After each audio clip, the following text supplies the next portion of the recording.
사도행전 1장의 말씀을 가지고 나눌 텐데요. 기도 가운데 일하시는 성령 하나님이라는 제목을 가지고 말씀 나누겠습니다. 부활하신 예수님께서는 40일이라는 시간 동안에 제자들과 다시금 함께 하시면서 하나님 나라의 일들을 가르치시고 또한 드러내셨을 것입니다. 하늘로 승천하시기 전에 제자들에게 예수님은 성령이 임할 것을 가르쳐 주셨고, 성령이 임하시면 제자들은 권능을 받고 예루살렘과 온 유대와 사마리아 땅끝까지 예수 그리스도의 증인, 부활의 증인이 될 것이다 라고 말씀하셨습니다. 이렇게 땅에서의 마지막 그 말씀을 마치시고 예수님은 호련히 하늘 위로 올라가셨죠.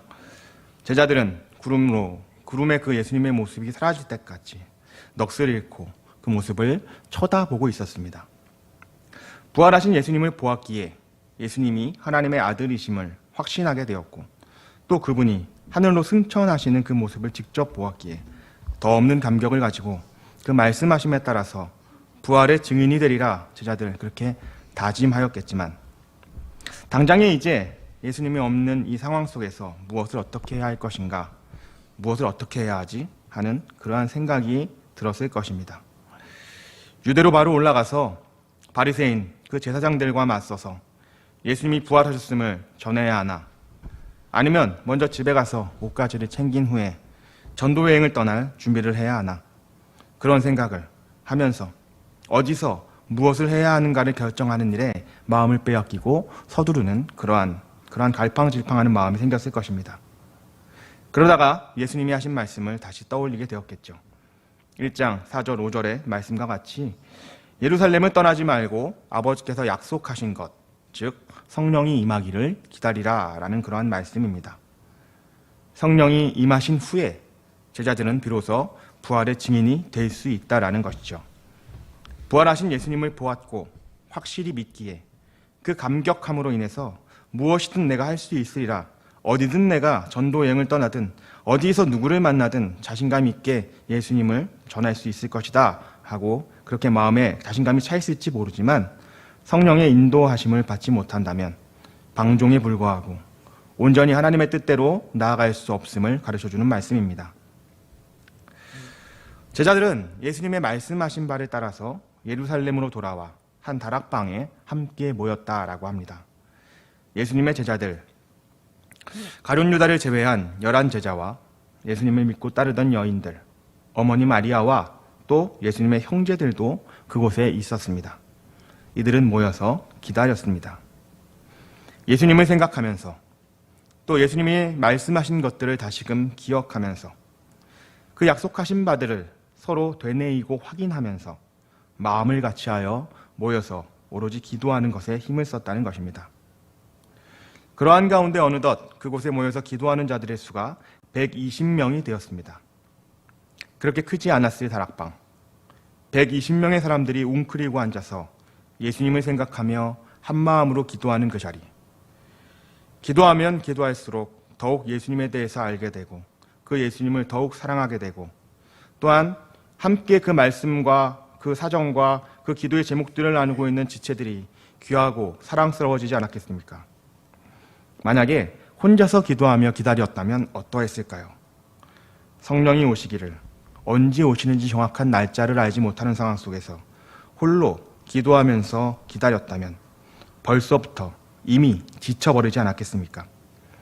그러나 서로에게 권면하고 위로하고 사랑을 나누며 예수의 사랑을 확인하며 지내는 그 열흘은 역사상 가장 은혜로운 수련의 시간이 아니었을까 생각을 해봅니다. 이때 베드로가 이제 120여 명의 함께하던 자들 사이에서 일어나서 말하고 있습니다. 내용인즉 예수님의 12제자 중 한 명이었던 가룟 유다의 직무를 대신할 자를 뽑아야 한다는 것이죠. 그런데 이 말이 그저 사람 수가 부족하니 한 명을 뽑자라고 말하는 것이 아닙니다. 베드로는 하나님의 말씀, 시편의 말씀을 인용하여 이 일이 하나님의 뜻임을 말하고 있습니다. 20절입니다. 그의 거처를 황폐하게 하시며 거기 거하는 자가 없게 하소서 하였고, 또 일렀을 때 그의 직분을 타인이 취하게 하소서 하였도다. 시편 69편 25절의 말씀과 109편 8절에 있는 말씀이 인용되었습니다. 이 시편의 말씀 그 내용은 다윗이 지은 시이고요. 하나님을 대적하는 악인에 대해서, 그리고 다윗을 공격하고 핍박하는 대적자들에 대해서 하나님의 심판을 요청하며 노래하는 그러한 다윗의 시입니다. 이 시 속에 예수님을 반대하고 핍박하는 자들의 행태가 예언되어 있으며 이들의 심판을 예언하는 말씀으로서 베드로가 이 말씀을, 이 시편을 인용하고 있는 것입니다. 베드로는 누구입니까? 저와 여러분이 알고 있는 바와 같이 베드로는 어부입니다. 그가 성경을 알면 얼마나 알겠습니까? 온전하게 교육을 받지도 못했겠지요. 예수님과 함께 다니면서 주워 들었던 것이 어쩌면 대부분이 아닐까 생각을 해봅니다. 그런데 기도하는 가운데, 예수님을 생각하고 함께 힘써 기도하는 가운데 베드로에게 언제 어느 때인지 알지 모를, 스스로 기억해내지도 못하게 들었었던 그러한 하나님의 말씀, 그 시편의 말씀들이 떠오른 것입니다. 그리고 다윗의 시가 노래하고 있는 말씀이 예수님의 삶을 예언하고 있음을 베드로가 그 성령 안에서 해석이 된 것이죠. 이러한 역사를 도대체 누가 일으키고 있는 것입니까? 성령 하나님이 일으키고 계신 것입니다. 우리는 흔히 2장에서 오순절이 되면 성령이 임하셔서 방언이 터지게 되는 것으로 이해하기에 성령 하나님의 임재가 오순절이 되어서야 오시는 것처럼 쉽게 생각하지만 오늘 본문의 말씀을 잘 읽고 묵상해 보면 이미 성령 하나님은 이들의 모임 중에 임하셨음을 깨닫게 됩니다. 생각해 보십시오. 베드로가 무슨 자격으로 마치 120명의 대표라도 된 것처럼 일어나서 하나님의 말씀을 해석하고 전할 수 있겠습니까? 이미 그는 예수님을 3번 부인했으니 절대로 예수님이 죽임을 당하거나 곤란한 일을 당하지 않도록 끝까지 지키겠노라 맹세했음에도 불구하고 도망치고 숨으며 자신은 제자가 아니라고 부인했었던 그러한 전력을 가지고 있는 베드로입니다. 가룟 유다의 죄, 은30에 예수님을 팔아넘긴 그 큰 죄, 그 큰 죄이지만 베드로가 과연 그 죄를 지적하고 정죄할 만한 떳떳함이 베드로에게는 없을 수 없다라는 것이죠. 그런데 그러함에도 베드로가 일어섰습니다. 모여 함께 기도하는 회중들 사이에서 일어났다는 것입니다. 120명 가운데 일어서서 하나님의 말씀을 전하고 있는 자체가 이미 베드로에게는 기적 같은 일이 아니겠습니까? 성령이 함께 하심이 아니고서는 베드로가 어떻게 이러한 말을 전할 수 있겠습니까? 또한 이를 순응하며 듣고 있는 제자들에게도 이미 성령이 함께하고 있음을 보게 됩니다. 제자들은 어떠한 자들이었습니까? 마태복음 20장에 보면 세베대의 아들 야고보와 요한의 어머니가 예수님께 와서 청탁을 하는 장면이 있습니다. 다들 알고 계시겠죠? 두 아들 야고보와 요한이 하나님 나라에서 예수님의 오른편과 왼편에 자리하게 해달라는 그러한 부탁을 하려고 찾아온 것입니다. 곧 로마로부터 이스라엘의 독립을 이끌어낼 성경에 예언된 다윗의 자손이신 예수님이 다윗의 나라 이스라엘을 이 땅에서 회복시키실 것을 잔뜩 기대하고 있으니 그때 아들들이 높은 자리에서 예수님과 함께 영화를 누리기를 원하는 어머니의 소원을 담은 그러한 청탁이었겠죠. 이 소식을 접한 다른 10명의 제자들이 어떠했습니까? 분이 여기었다라고 하고 있습니다. 분이 여기어서 그들 안에 다툼이 일어났습니다. 이렇듯 서로 간에 예수님을 두고서 경쟁 관계에 있던 제자들인데 오늘 본문에서는 자격 없는 베드로가 일어서서 전하는 말씀을 그들이 그저 순순히 듣고 있다는 것입니다. 듣는 것뿐입니까? 그 말씀을 하나님의 뜻으로 받으며 순종하는 모습을 보여줍니다. 베드로, 네가 뭔데? 네가 뭘 한다고 지금 일어서서 떠들어? 그러면서 비아냥거리고 무시하는 것이 훨씬 그들에게는 자연스러운 모습일 것 같은데 이들이 변했다는 것입니다. 이들은 모여 기도하면서 하나님의 말씀, 그 뜻을 분별해 가고 있습니다. 그러하니 겸손해집니다. 서로를 정죄하지 않습니다. 존중하고 사랑하게 됩니다. 즉 성령이 함께하고 계시다는 것이죠. 베드로를 통해 전해진 하나님의 말씀에 따라서 이제 죄로 인해 죽어버린 가룟 유다를 대신하여 사도의 직분을 감당할 자를 선출하게 됩니다. 누구를 뽑아야 할까요? 그 기준이 21절과 22절에 나와 있습니다. 이러함으로 요한의 세례로부터 우리 가운데서 올려져 가신 날까지 주 예수께서 우리 가운데 출입하실 때에 항상 우리와 함께 다니던 사람 중에 하나를 세워 우리와 더불어 예수께서 부활하심을 증언할 사람이 되게 하리라 하거늘, 예수님의 모든 공생애에 함께하였던, 예수님의 말씀과 행동들을 곁에서 지켜보았던 자를 선출하여서 가장 온전하게 예수님을 드러낼 만한 자를 가룟 유다의 그 직무의 자리로 뽑고자 하는 것입니다. 너무나 지혜로운 기준이 아닙니까? 모인 120명을 물질로 섬기고 혹은 가장 열심히 기도하는 것처럼 보이는 그러한 사람을 뽑거나 같이 며칠을 겪어보니 성품이 훌륭해 보이는 그러한 사람, 아니면 11제자와 이미 친분이 있어서 소통이 잘 될 만한 그러한 자를 뽑고자 기준하지 않았다는 것입니다. 다시 말해 사람의 뜻에 좋을 것 같은 자를 세우지 않았다는 것이죠. 오직 기준은 그가 예수님과 함께 하였는가 하는 것이었습니다. 이 기준을 세움에 있어서도 성령 하나님이 이들 가운데 함께 있음이 느껴지지 않습니까? 예수님은 제자들을 어떤 기준으로 부르셨습니까? 사회적 지위입니까? 예수님을 물질적으로 잘 보필할 만한 재력이 있는 자였습니까? 그런 기준이었다면 갈릴리에 있는 어부들이 어떻게 예수님의 제자가 될 수 있었겠습니까? 예수님의 기준은 세상 가운데 하나님의 나라를 이루실 그리스도, 그 그리스도를 간절히 사모하며 기다리는 자들이었습니다. 요한복음 1장에 보면 세례 요한을 따르던 두 제자가 그 요한의 말을 듣고 예수님을 따라가게 되었고, 그 두 제자를 통해서 그리스도를 사모하는 그의 형제들과 친구들에게 예수님이 전해지며 예수님이 이들을 받아들여 주시는 그러한 말씀들을 우리는 보게 됩니다. 우리 하나님은 세상의 그 어떤 기준이 아니라 하나님을 찾는 자들에게, 하나님을 부르짖는 자들에게 만나주시는 분이라고 말씀해 주시는 것입니다. 사람의 기준이 아니라 하나님의 말씀을 기준으로 세워서 그렇게 살아낼 수 있는 저와 여러분의 삶이 되시기를 소망합니다. 두 사람의 후보자가 나왔습니다. 한 명은 요셉이라는 사람입니다. 요셉은 그 이름이 바사바라고도 하고 별명이 있는데 그 별명은 유스도라고 하고 있습니다. 바사바는 찾아보니 안식일의 아들이라는 뜻이 있고요. 또 맹세의 아들이라는 의미도 있다고 합니다. 유스도라는 그 별칭에는 의로운이라는 의미를 담고 있습니다. 요셉은 이렇듯 유스도라는 별명과 바사바라는 복수의 이름을 통해서 그가 어떤 사람인지 혹은 어떠하기를 추구하는 사람인지를 우리가 생각해 볼 수 있죠. 다른 후보자는 마띠아입니다. 그 이름의 뜻은 하나님의 선물이라고 합니다. 함께 읽으셨던 것처럼 두 후보자를 드러내는 데 있어서 성경은 요셉에 대해서는 바사바라는 다른 이름을 소개하고 있고 또한 별명인 유스도라는 것을 함께 드러내었지만 마띠아는 어떻습니까? 그저 그 이름 마띠아 외에는 여타의 설명이 없습니다. 다른 별칭도 없습니다.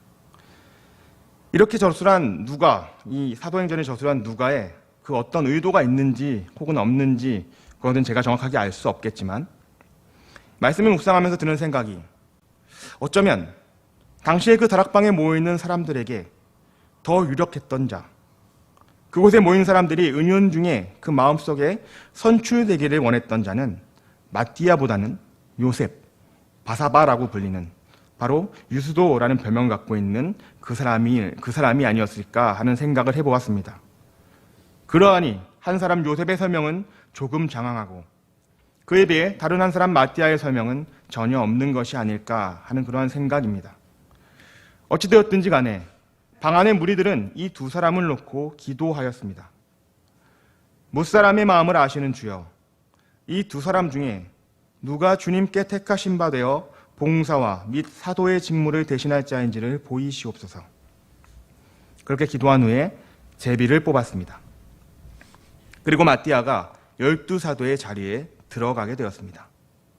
만약 제비를 뽑지 않고 투표를 했다면 어땠을까요? 은연중에 더 인기 있는 요셉이 될 수도 있지 않았겠습니까?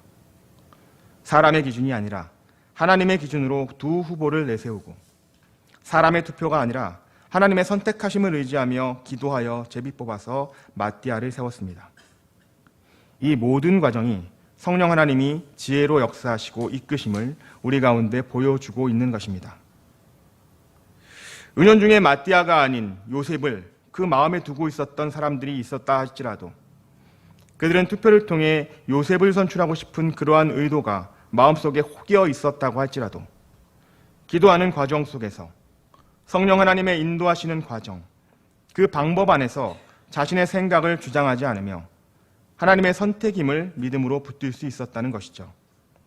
내 생각, 내 방법을 주님 앞에 내어드리고 하나님의 이루어 가심을 기쁨으로 감사로 받아들이는 순종의 삶을 살 것을 그렇게 기도하는 또한 저와 여러분 되시기를 소망합니다. 이로써 모여서 기도하고 하나님의 뜻 가운데에서 행할 일들, 부활의 증인으로서 온전히 살아가기 위해서 가룟 유다를 대신할 마띠아가 선출되었습니다. 그리고는 오순절이 되었습니다. 오로지 기도하기를 힘쓰던 그 방안, 그 자들에게 급하고 강한 바람 같은 소리가 있으며 온 사람들이 방언으로 말하기를 시작하였습니다. 왜 하나님은 오순절에 방언의 표적으로 성령 하나님의 임재를 보이셨을까요? 오순절 각양각지에서 모여들어왔던 그 수많은 유대인들, 디아스포라들의 그 사람들에게 부활의 증인된 그러한 사도들이 증언의 역할을, 증언의 활동을 시작해야 하였기 때문입니다. 소아시아의 그 전 지역과 페르시아에서 온 사람들, 아라비아 반도와 지중해 섬 가운데에서 살던 사람들, 이집트와 구레네, 리비아와 같은 아프리카 대륙에서 온 사람들, 이 모든 지역에서 와서 각양의 언어를 구사하는 사람들에게 예수 그리스도의 부활하심을 전해야 할 부활의 증인된 사명을 감당할 수 있도록 하나님은 그들에게 가장 적합한 표적으로 방언을 주셨던 것입니다. 오늘날 어떤 사람들은 방언이 성령을 받은 가장 기본이 되는 표식이다라고 하는 그러한 분들이 있는데요. 저는 개인적으로는 그렇게 생각하지 않습니다.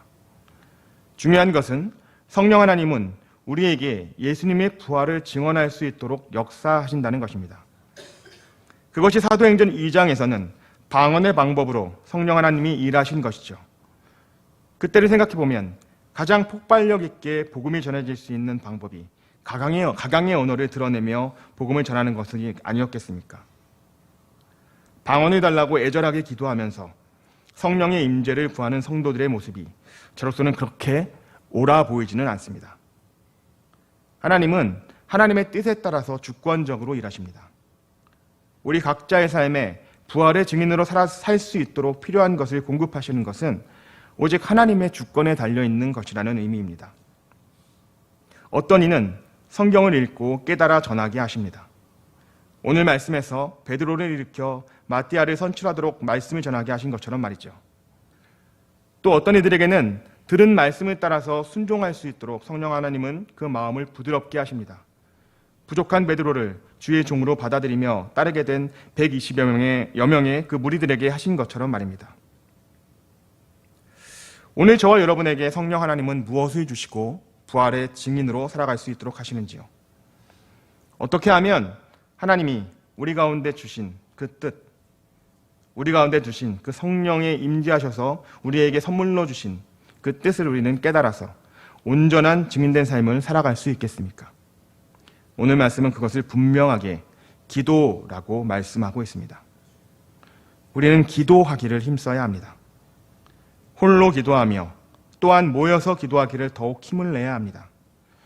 성도들이 모여서 식사 교제를 할 때도 먼저 기도함으로 시작하시고 어떤 작은 행사를 위해서 모여 기획할 때에도 마음을 다하여 기도로 시작하시기 바랍니다. 우리는 모두 신창교회의 부흥을 원하고 있습니다. 교회 학교에 우리의 자녀들이 더욱 풍성하게 모여서 찬양하고 예배하는 그 모습을 보기 원하고 있습니다. 푸념하고 낙심하며 사회의 현상을 그저 관망하며 원망하고 서로에 대한 불신하면서 그렇게 낙심하고 포기하는 그러한 모습이 아니라 그러한 상황일지라도 하나님이 이루실 일을 기대하면서 모여서 기도할 수 있기를, 모여서 기도하는 것을 먼저 시작할 수 있는 우리 모든 신창교회가 되어지기를 소망합니다. 하나님은 하나하나 하나님의 선하신 뜻을 이루어 가시는 그 절차에 따라서 우리 가운데 채우시고 공급하시며 일하실 것입니다. 기도하며 인내하고 예배하며 풍성하게 하나님의 말씀을 나누고 교제하면서 성령의 임재하심과 그 역사하심을 누리는, 그 역사하심 속에서 살아가는 저와 여러분의 복된 삶이 되시기를 이 시간 축복합니다. 기도하겠습니다. 사랑해 주님 감사합니다. 하나님, 우리 가운데 함께 하시며 우리 가운데 역사하시는 아버지, 그 방법이 무엇인지를 말씀 가운데 들려주셔서 감사합니다.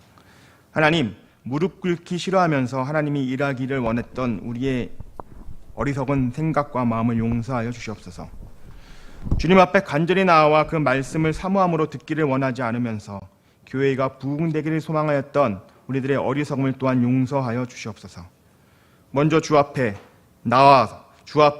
나와 예배하며 찬양하며 기도하며 말씀 가운데 교제하며 서로를 위로하며 권면하며 하나님, 그렇게 주의 나라를 사모하는 마음으로 주께서 일하실 것을, 주의 성령이 일하실 것을 사모함으로 기다릴 수 있는 우리 모든 성도들의 삶이 되어질 수 있도록 축복하여 주시옵소서.